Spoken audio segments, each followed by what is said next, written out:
Well. What's going on, freedom marchers, freedom family, freedom fighters, and freedom lovers? Um, Coming at y'all live on my way back to Dalton, Georgia. And I'm not that far away now.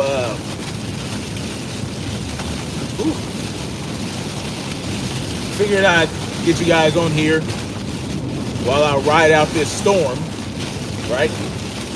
Like I'm on a fucking fishing boat. It's storming in Georgia right now. And I'm on the last leg of my journey back. And I wanted to talk about duty. Duty as a father, duty as a husband, duty as a man in this world that we live in. Because I feel like it's important. We have lost that sense of duty as in this day and age where everybody wants to be a man that aren't men. Women feel like they have to fill a masculine role. Men feel like they have to step back and allow this to happen. They don't want to injure the sensibilities of certain individuals. And, yes, it's storming pretty bad. It's lightning, it's raining really hard. And, I'm performing the duty of returning to work so that I can provide for my family. That is my duty. And it's not necessarily, and it's not just my duty. It's something that I actually want to do. I enjoy being able to go out here, earn a living, provide for my family no matter what. What I prefer, not to have to drive 4.5 hours to work and from work back to my home for 2 days. So I drive 4.5 hours, right, on a Friday or a Saturday to go see my family. 4.5 hours just to see them for 2 days. Okay. Then I have to drive 4.5 hours back to work in a little apartment, and then I had to go to work for 10 to 12 hours a day, depending on what we got going on. It's not necessarily something that I want to do, right? But I do enjoy the type of work that I do. That helps.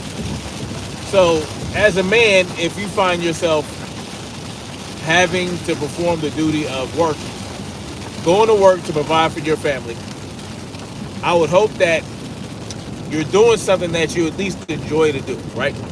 I enjoy being an electrician. I enjoy my role as a superintendent. I'm a superintendent who is in charge of quality control and quality checks of the things that, the guys in the field install. So I'm responsible for making sure that everything we install passes the eye test, that it looks good, that it'll pass an inspection, that at the end of the job, we can just turn things over smoothly, that I also ensure that we don't have to go back and do a lot of rework, right? Do a lot of rework. I catch a lot of things before it gets to that point. I enjoy that. I enjoy making the company money. I saved, just from doing what I do, and I essentially am the first quality control guy, official quality control guy for this company. And I would even say in the field of electrical and any other construction field in general. Yes, there are people that do quality control and quality assessment checks throughout the job, but that's not their sole duty. That's just part of what they do, and they have so many other things to do that their focus is not too much on quality control. And honestly, if you are a foreman or if you're a lead guy on a crew, you should be doing your own quality control checks. Now, granted, because you also have to lay guys out and you also have to plan for future work, you can't pay that much attention to detail all the time. So it's good to have a dedicated quality control guy to do that. And I'm actually the first person that in this position at my job. And I actually came up with several systems to make the job more efficient, to run more smoothly, to help at least, right? I'm not solely making the job better, but I am contributing a great deal, and I actually enjoy it, and I have a lot of duties on top of the quality control. Like, I also have to track installations. I have to track the amount of conduits that's being put in, track the amount of wire that's being pulled.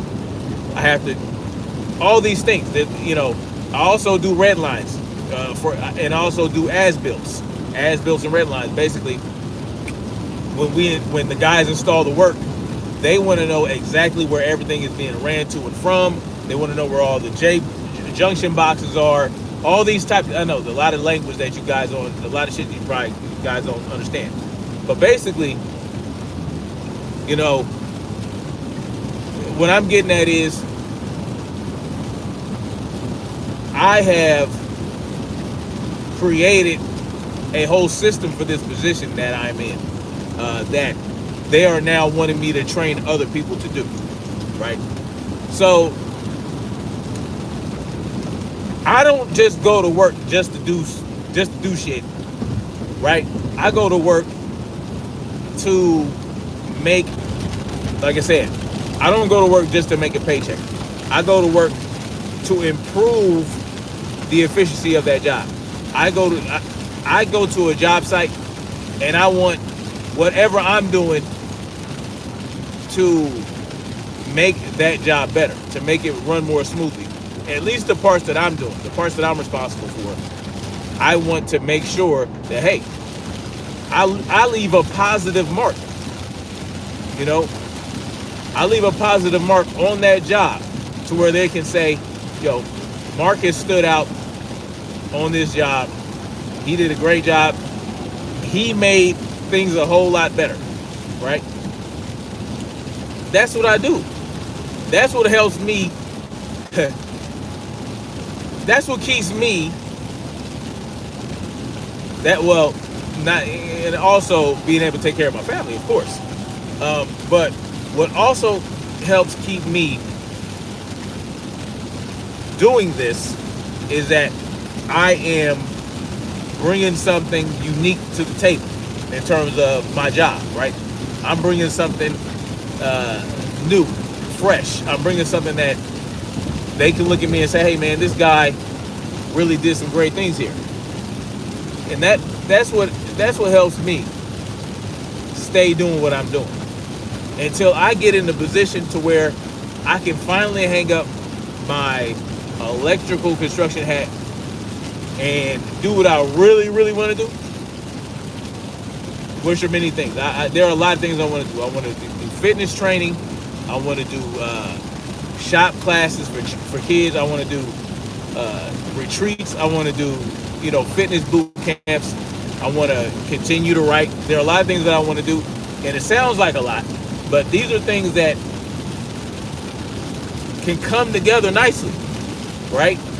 And it's going to be something that's going to be amazing. It's going to be amazing when I get to doing what I want to do. And I enjoy what I do right now.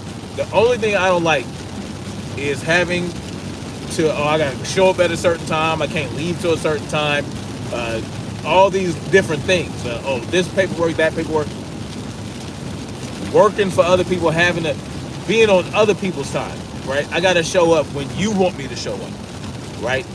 Other than me creating my own schedule, me getting up and doing what I want to do, setting my clock to the things that I have going on, right? Because when I get to, when I do get my business up and going, when I do my fitness training, my fitness boot camps, my rucking sessions, there's gonna be a lot of things. Once I get to do that, I can do that on my own time. Even if I say to my clients, yo, boot camp starts at Saturday morning at 05:30. Show up at 05:30. Formation is going to be at 0600, and then we're gonna get it cracking. But this is the time that I set, and that's basically when it's going to start. When I do my fitness boot camp, it's going to start at, you got to show up at 05:30. You know what I'm saying? You got to show up. You got to be in formation by 0600, and then we're gonna get it. Then we're gonna get it cracked. We're gonna do whatever we got to do for that day, and we're gonna get it in for 2 or 3 hours, and then, hey, we'll provide you breakfast, and then you can go home. See, that's going to be that's what I'm working on. But what I'm talking about is when, as a man, as a father, and as a husband, it is your duty to provide, protect, you know what I'm saying, and ensure that your family is good. And the best and the easiest way to do that is to find something that you like to do and earn a living that way. And that doesn't necessarily mean that you're going to own your own business. That just means you might like sales. You might be good at that. You might have a lot of charisma. You might be very persuasive.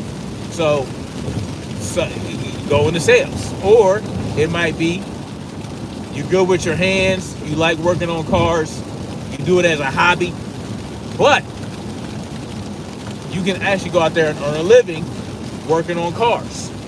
I have a friend, right? I have a friend. I guess you could consider him my best friend. I really don't like terms like that because it's kind of, what is a best friend? Anyway, he is so hell-bent on not working a regular 9-to-5. He is so hell-bent on, being an entrepreneur, but he doesn't have the chops to actually get the momentum to make it happen, right? And so, and I had an argument with him one time because he was trying to say, oh, owning a business is easier than working for somebody. And I've never owned my own business, but I know people who have, right? And I know people who have tried and failed, and I know people who have tried and succeeded. And there's one common thread among those different people. The people that succeed, the people that don't succeed, and the people that they're making a way for it. You know what I'm saying? They're going through some times. They're maintaining, they can survive. But there's one common thread. It's hard fucking work. It's tough, and it's 24/7. And the more successful your business is, the more difficult it is for you. Until you get to the point where you can say, hey, I have it set up to where I have a CEO, I have a CFO, I have all this management staff, and now my money's working for me, my business is working for me now.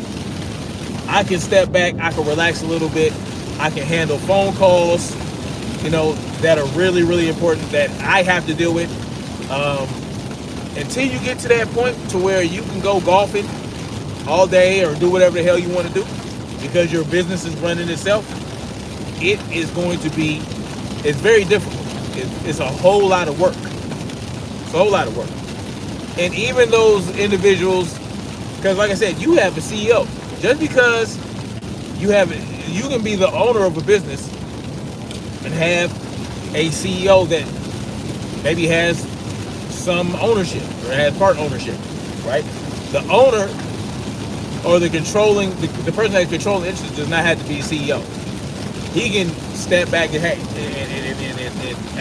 even the president of the company doesn't have to be the owner. But anyway, because that president is going to be having a lot of responsibility.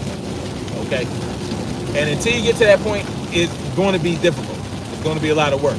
And even those individuals that have that, they still have to worry about lawsuits. They got to talk to lawyers. They have a whole set of problems they got to deal with. And this guy has 5 kids, and he doesn't just he don't understand that. I don't see how, because his wife is the one that's always working a 9-to-5 job. You know what I'm saying? But she also has dreams and inspirations of entrepreneurship. There's things that she want to do. She wants to have her own business going, right? But he is the one that has that. Like, okay, so he coaches soccer. He does this, that, and the third.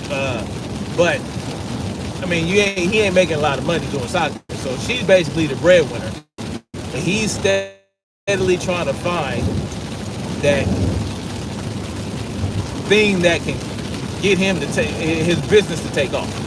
But the problem is, he doesn't have a singular vision, right? He doesn't have a singular vision that suits him to own and operate a business for. So what he does have is that determination to own a business, but he doesn't have that. Well, it can be anything. He doesn't care what it is, whether it be a t-shirt company, party supplies. He wanted to do party supplies. He wanted to do a t-shirt company, now, which is what he wants to do now.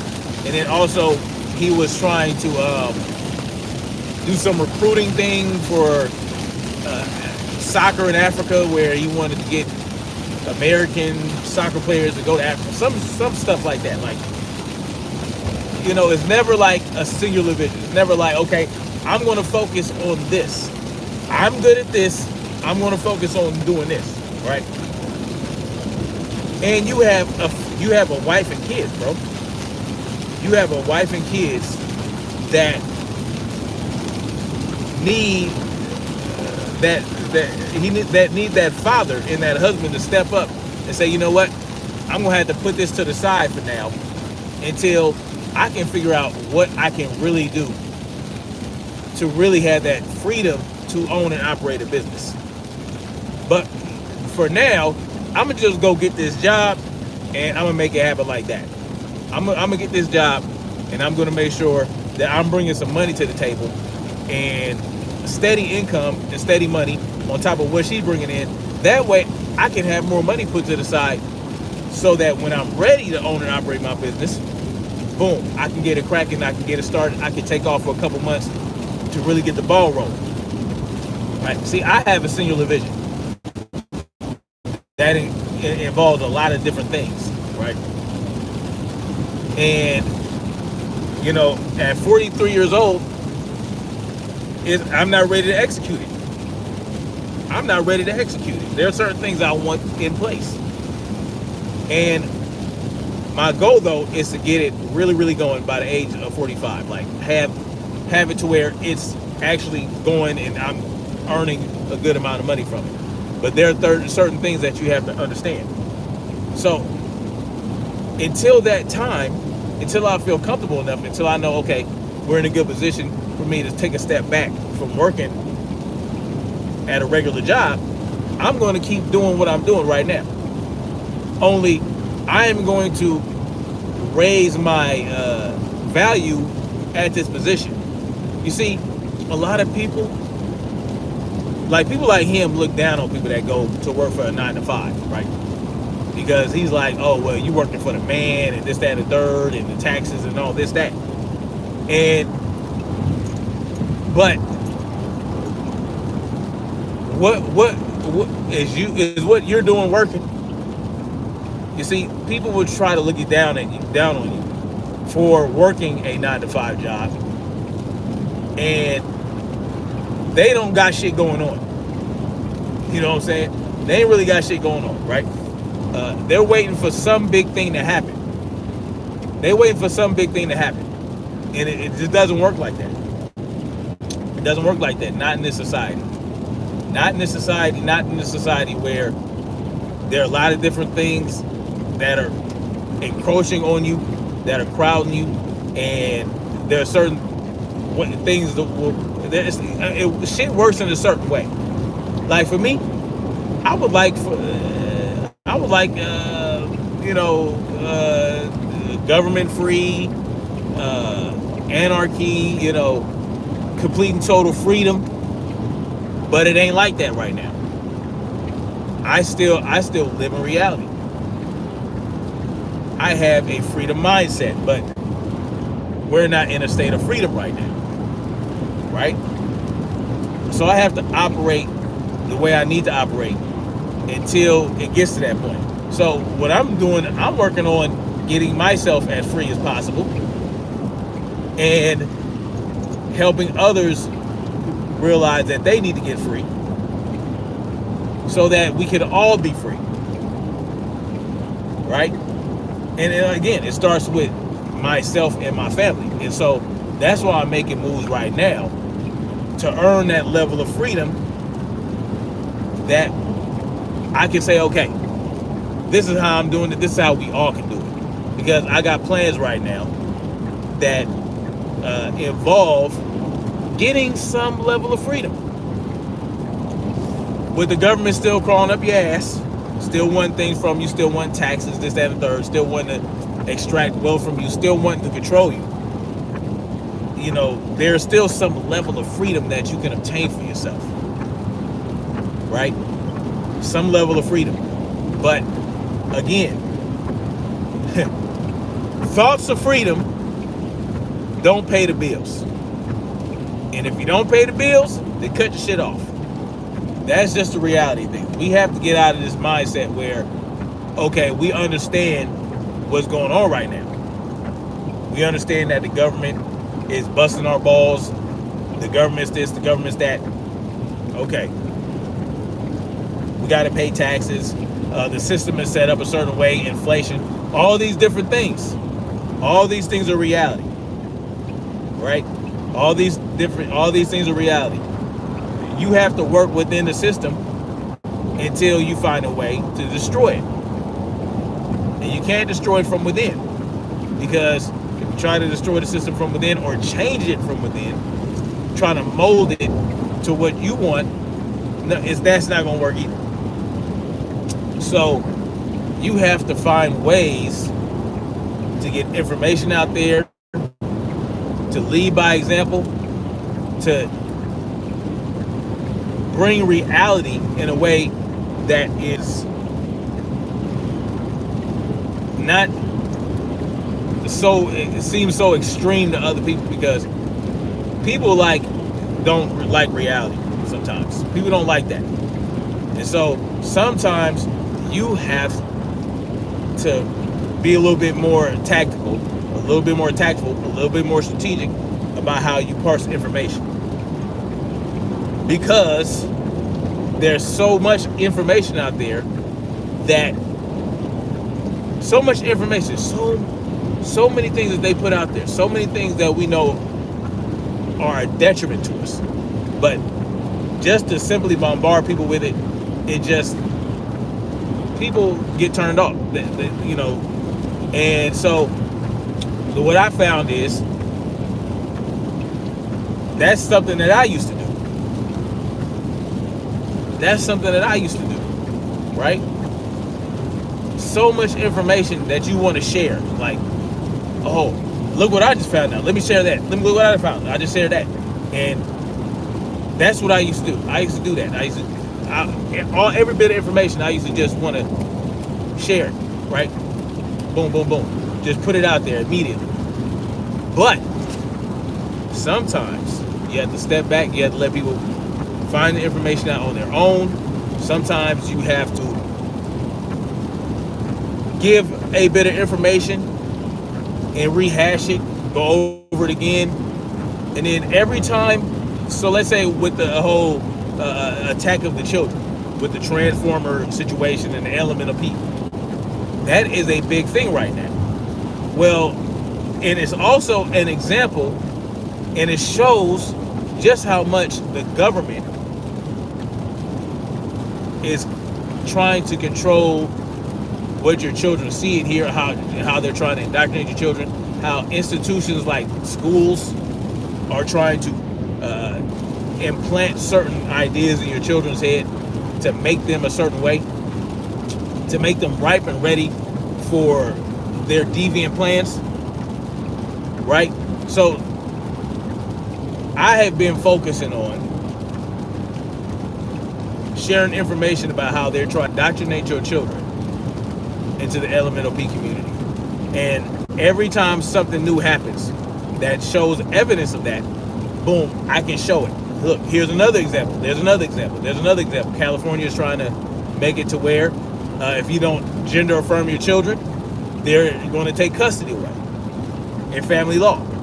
Or, look what they showed. Look, these students were shown an Elemental P movie, an inappropriate Elemental P movie in middle school, and boom, this is how the children reacted to it, right? And also, there are so many examples. Anyway, I'm digressing. Anyway, the thing is this. I know for a fact that one day, what I'm trying to do is going to grow into something great. I know it is. But I have to be strategic. I have to take my time. I have to be very careful. And I don't want to quit my job too early.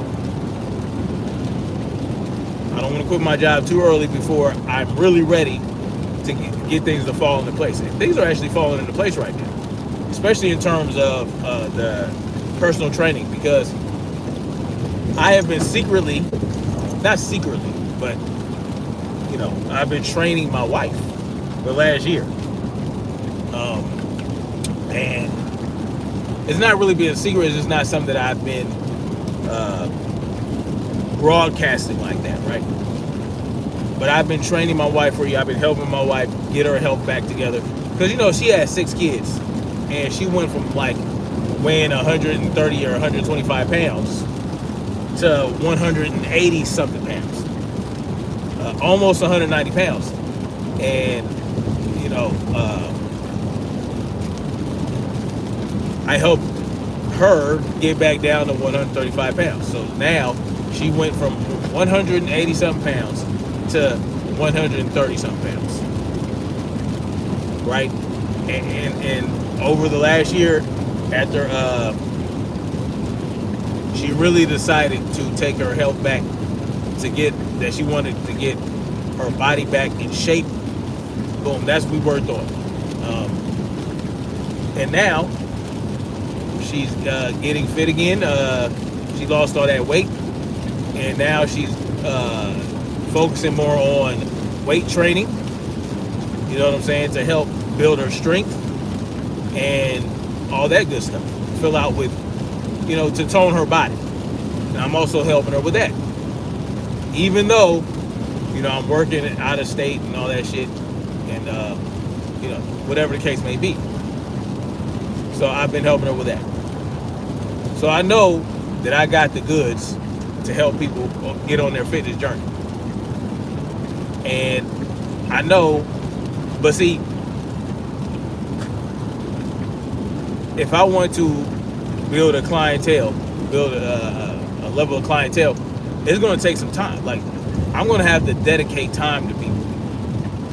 You know what I'm saying? And so I want the moment to be right, so that when I'm ready to hang up my tools, when I'm ready to hang up my career and say, hey, I'm stepping back from this for good, at least for now, it needs to be right. So, because if I were single, it wouldn't be a big deal, right? If I was single, it wouldn't be a big deal. I have like a 1-bedroom house or 1-bedroom apartment, you know what I'm saying? And I could survive off of a few clients a week and slowly build like that. But because I have a family, it's my duty to make sure, hey, I need to bring in a steady income because it is what it is. It is what it is. So my plan is to get as many people to sign up. And the reason I want to do a food and fitness boot camp is because it's like an event where people can come and try out my fitness program that I'm coming up with. That incorporate a lot of different things. A lot of it dealing with functional fitness. So they can come to the boot camp and they can see what they have to look forward to as my client, and we go from there. Yes, they will have to pay for the boot camp, but they will not have any commitment. So they can just come and try it out. They can come and see, oh, this is what you got going on. Okay, this is what happened. This is how good I feel after. This is how much I sweated. This is how difficult this was. They can see the level of the quality that I bring to that, and that's how it's gonna work. And hopefully from that, I can get people to sign up for training sessions or for programs where I can come up with a program specially tailored to that individual. That's how it's gonna work. They're gonna, and then they can continue to go to fitness boot camp. So I'm going to do the fitness boot camp every weekend. So, but once you become a client, you have unlimited access to the boot camps. You have unlimited access to the rucking sessions.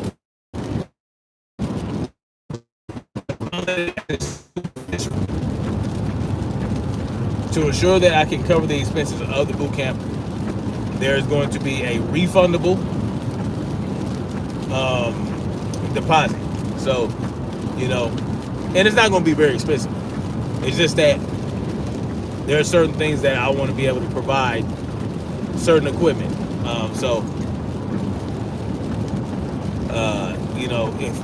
If I charge a deposit, then I'm locking them in. Then that deposit can go towards whatever expenses I have for that boot camp in terms of the location, in terms of special equipment that I want to provide, and for the food, right? So they're gonna get a breakfast or a brunch, actually, depending what time we're done. So if it starts at 6 o'clock, it's over at 9 o'clock. They'll get a breakfast or a lunch, whatever the case may be. Excuse me. And so that deposit not only goes towards the fitness boot camp, but it also goes towards the food that they're going to be able to eat after the boot camp. That's going to be pretty cool. And I have a chef in mind that's going to be a part of this. So she is going to be providing the food. And she makes damn good food. She's really good at what she does. And so the whole thing, I'm going to there's this one guy I met. He is a veteran as well, and he is working on becoming a fitness trainer, and he does real estate. So thinking about teaming up with him to do this. He's a pretty fit guy, so tackle it as a team. Boom, we make it happen. Yeah, and it's going to be kid friendly, adult friendly, and at some point, the fitness boot camp, you're going to be able to do obstacle course. I'm working on building. Well, I'm going to be working on building a obstacle course that is going to be a part of the fitness boot camp. It's going to be a challenge, actually. So you're going to go through the fitness boot camp for a little bit, and if you want to challenge yourself, you can do the obstacle course to test how well you have improved in your fitness journey with the fitness boot camp. So you might want to try the obstacle course the first time, see how you do, see how much time it takes you. Boom, go through the fitness boot camps for a little bit, go through the training, then you can try the obstacle course again and see how much you've improved. So that is going to be something that that's something I'm really looking forward to. You know, the special equipment could be is going to be sandbags, you know, weighted backpacks. You know what I'm saying? There's not going to be a lot of free weights or anything like that. There's going to be more things that are going to involve functional movement, right? Things that are more functional, things that you could toss around. You know, it might even be some heavy bag dummies. You know what I'm saying? The ones that you can wrestle around with that they use in MMA. Little things like that. Medicine balls, slam balls, battle ropes. There's going to be a lot of things that are going to be involved in that. There's going to be some boxing and Muay Thai drills mixed in. So again, very functional. It's also going to be some quick dry fire drills. You know, with fake guns, of course. But you're going to be going over movements for effective shooting and things like that. So things that are going to help you be fit for whatever may come in life, for real. You know what I'm saying? It's not just going to be a bunch of sit-ups, push-ups, you know, jumping jacks. You're going to do that as well. But there's going to be a lot of sandbag drags. There's going to be a lot of stuff. There's going to be a lot of picking up things and sprinting across the field, putting them down, dragging things across the field. There's going to be a lot of things like that. Crab walking, bear walking, low crawls, a lot of stuff that is going to test you. You know, there's going to be some animal flow. There's going to be a lot of mobility things, a lot of mobility exercises, and it'll be nice to recruit a yoga instructor to help with stretching and yoga and stuff like that, which is very important. I do know how to do yoga. I'm not a yoga instructor, so you know it'd be nice to have that's something I need to look into. Because mobility and flexibility are very important. Very important, especially as you get older. You want to maintain your level of mobility. The more mobile you are as you get older, the longer life you'll have, the more quality of life you'll have. Because if you don't stretch, if you don't do mobility exercises, you'll get very stiff. Your tendons and your muscles are going to get, trust me, even at this age now of 43, I have committed myself to doing a lot of mobility exercises and a lot of animal flow. And animal flow movements, very fun stuff. Like it's like dynamic yoga. You do a lot of great movements that help with mobility in animal flow. And before I started doing it, when I first did it, I was okay with it. Like I've always been flexible. I've always been pretty flexible, even for when I was a bigger guy. But now that I've been doing mobility, animal flow more, my mobility is pretty good right now. Although I haven't done too many animal flow exercises in the last couple months. I did one the other day. I did one of the animal flow movement drills, and I saw that I still had I was still pretty good, although my endurance for it had gone down a little bit. So I need to start doing more animal flow movements every day and improve my endurance in that regard. But I'm telling you guys, it's going to be good. It's going to be epic.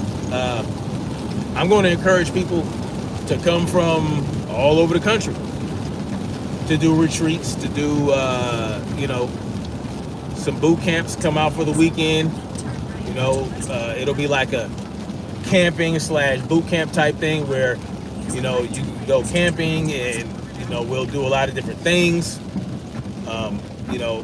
The person that is going to be doing the cooking, the chef, she's also good with nature stuff. Like she knows a lot about foraging and for different things. You know, all that type of stuff. A lot of things to do with nature. She has a lot of knowledge about that, especially in South Carolina. So it's going to be good. It's going to be good. We got some great things coming. And I also am going to be doing, I want to start doing some shop classes for homeschool kids. You know, with my expertise as an electrician, also got a guy, he does HVAC and refrigeration. You know, so I got a guy, he's a carpenter. You know, we're gonna do these little projects. We're gonna build stuff. We're gonna help kids learn how to build, how to use their hands. Maybe get them interested in the trades. You know what I'm saying? And this is what this is all. This is what it's all about, man. It's all about providing something, you know, utilitarian for the children. You know, give them some sense of utility in the world, right? The more utility you have, the more valuable you are in society. You know what I'm saying? There's also going to be some firearm instruction. You know, I am interested in doing firearm instruction. So my whole life is going to be based around the shit that I love to do, helping other people learn how to do it, and it's good. I mean, my job is going to be my passion, right? My job is going to be in my passion, even the electrical component. I love electrical work, but doing it in a way where, I can help kids and other people, not just kids, adults. If you want to learn how to wire your own house, save yourself some money, hell, I'll teach you as well, right? You know what I'm saying? You're a homeowner, you want to save some money? Boom, I got you. Hold on, guys.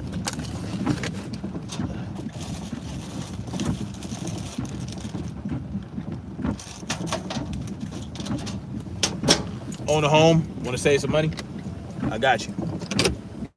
You know, you ain't got to pay a guy thousands of dollars to wire your house. You wire your own house and with a couple $1,000 just for the material and putting some work in. Anyway, I'm here at the apartment in Dalton, and it's been great talking to you guys. Thank you for listening to what I got to say. But duty as a father, man, you know, it's about creating a foundation and maintaining a foundation where your children can build upon. You know what I'm saying? So that's what I'm talking about here. I want my children to have something when they become full-grown adults. I want them to already have something that they can look to and say, look, this is what my father provided for me. I don't necessarily have to go out and get a job. I can continue on my father's family business. And if I don't want to do that, hey, I can go do something else. Anyway, much love. Like, share, subscribe. And we're going to keep marching forward toward freedom. Peace.